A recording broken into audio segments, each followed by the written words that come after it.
Richard Southern joins us again. And Richard, I'm curious about this next story you're going to tell us about.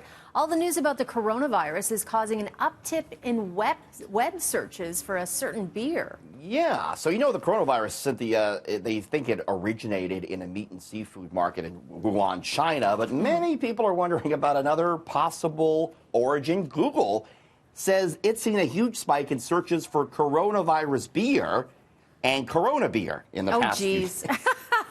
So you know what's happening, right? People are, making this connection between Corona beer and the coronavirus, where, of course, there is no connection whatsoever, Cynthia. No, none whatsoever. As for how the virus got its name, apparently when you look at it under a microscope, it has a crown-like structure, and in Latin, corona means crown, so that's how it got its name. Oh. I know you were at the news conference today with the Chief Medical Officer of Health, and they were using some more technical terms for it, weren't they? Yes, it's 2019 CNV, or don't quote me, I got that wrong, but it's something along those lines. So it's not a title that would roll off your tongue. No. But definitely has nothing to do with any beer, that's for sure, Cynthia. No, not at all. Not at all. Okay, one video game maker is urging people to turn elsewhere for information about this virus. Yeah, I don't know if this is surprising or not, but there's a big video game out there. It's been around for a couple of years. It's called Plague Inc. And it involves the players, or the goal of the game is to infect the entire world with a deadly virus. Players create a fictional virus.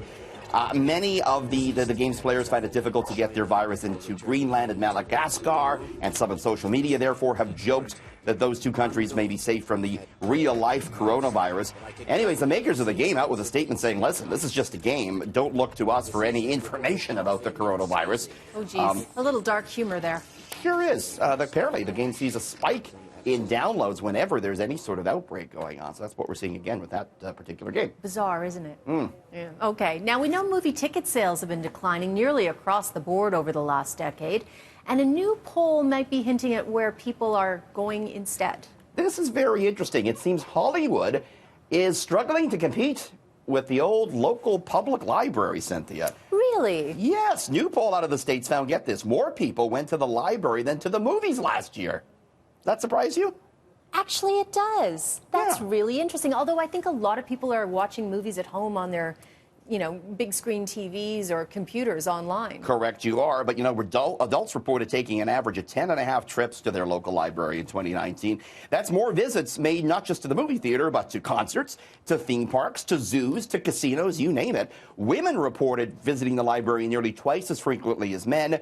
And the library is most visited by adults in low-income households, least visited by adults in the highest-income households. Which makes sense, I suppose. Makes sense. We have a great library system here in Toronto. We really do, and it's one of the most used in the world, actually. So good. You can even read, all your local newspapers there. There's DVDs. It's a wonderful resource. All right, Richard, thanks again for joining us. See you tomorrow.